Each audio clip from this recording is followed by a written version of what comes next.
Hey, what's up, Raycen? This is a demo video for you for your Fallen Order Saber.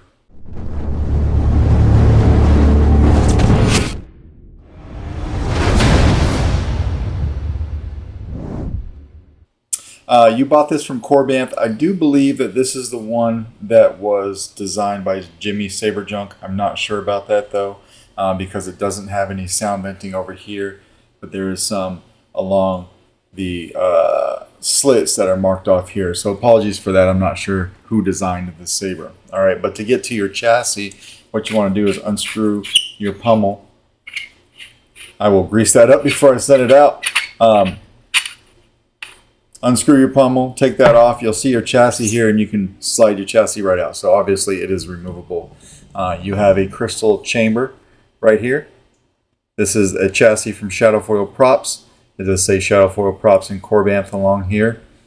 You've got Shadowfoil Props rotary PCB. So this pin connector makes contact with the female one, which you can barely see in there, but that stays in there. All right. You've got this 24mm speaker right here. This crystal chamber is on its own data line. So what I've done is I've made this pulse when the saber's off.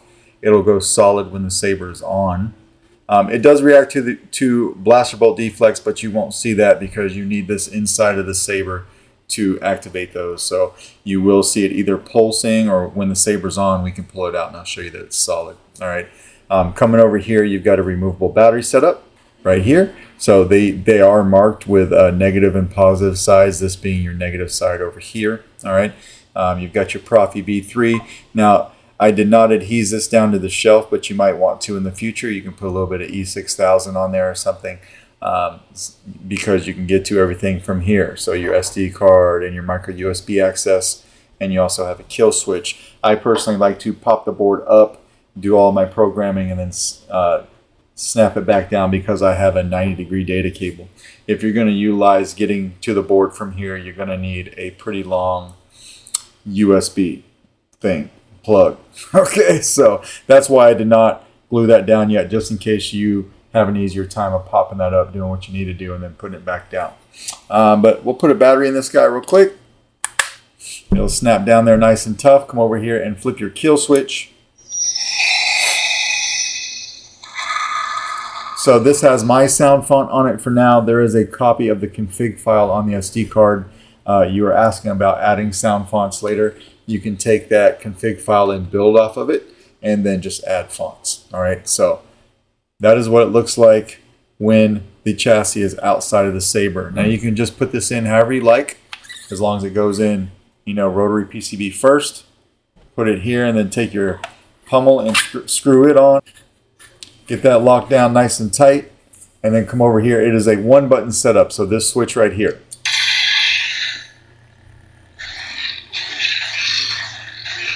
So you got your smooth swing, your lit PCB connector is all fired up in there, and then you've got twist off. The sound on this isn't the greatest. I really wish that the sound venting would have been down here in the pommel. It would have given you an opportunity to have a 28mm speaker. The sound would have been a lot better. It sounds okay. All right, I mean, you can hear it. The sound venting is hidden underneath here, and so that is the nature of this particular model. All right, it does take a 1-inch blade. I programmed it for a full-length blade. I'm just using my little test blade for now because it's a little bit easier for me to swing it on camera. But you've got a single blade retention screw, which is right here. This does have a blade plug, so I'll put it back in your box. But when you lock your blade down, lights up a blade very well. This is a pretty big boy. It's accurate to the game, right? Some good flash on flash. If we were to take your pommel off here, you'll notice the blade will go dark.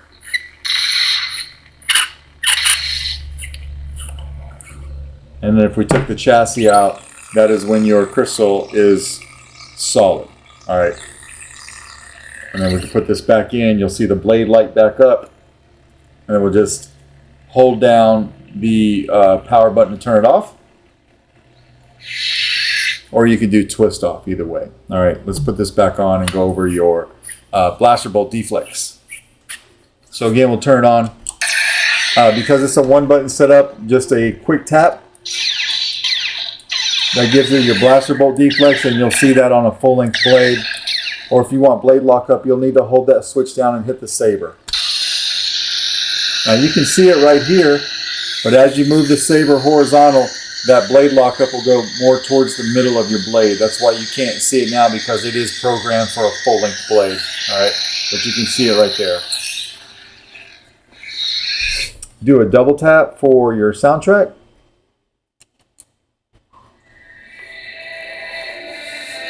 And hopefully you can hear that, and a quick double tap to turn it off.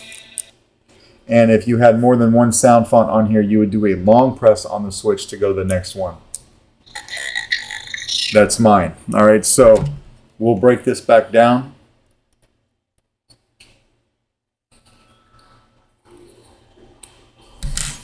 Slide our blade out, and again, take our pommel off. We may or may not see the crystal pulsing because I do have it on a timer. So it is still pulsing.